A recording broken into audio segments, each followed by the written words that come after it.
In this, the fourth installment of the Lost Gateway, we're going full Linux on this puppy.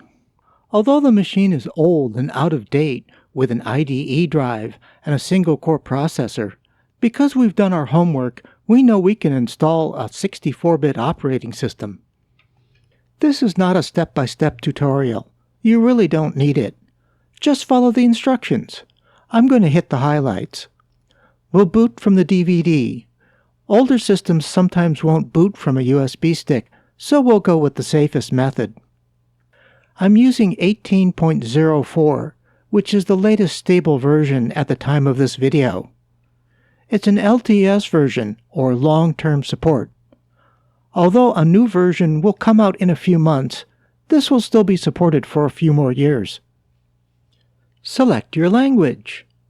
If you've got a machine you don't mind blowing away the old operating system, do a full disk install. How many Windows XP machines do you need anyways? Select your time zone.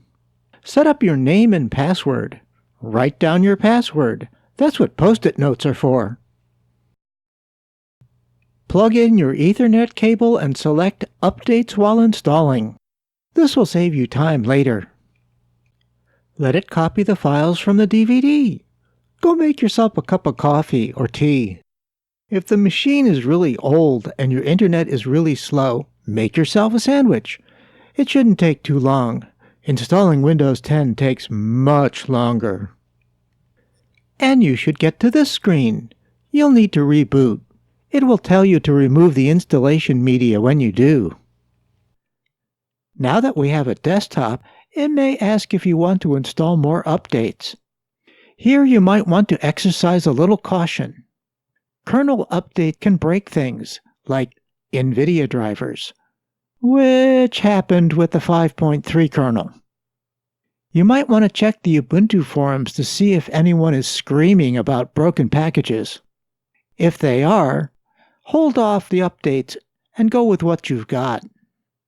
If there's no problems, then hit that upgrade button. You'll have the latest and the greatest from the repository of programs. And after all that's done, it's time to get more programs. Although the install will get you a web browser, a media player, a graphics program, and an Office suite, you'll probably want more stuff. Go to the little mouse head at the top left of your screen and click on it. Menus, just like Windows. If you click on the software, you'll get sent to the software store where all the goodies are.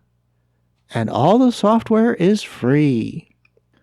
Normally, I like to install VLC for video, Pluma as a notepad, and Audacity for audio editing.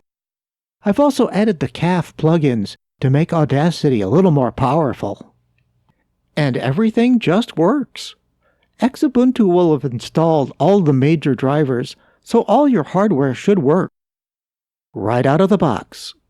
USB just works. Firefox just works. YouTube just works. Audio and video just works.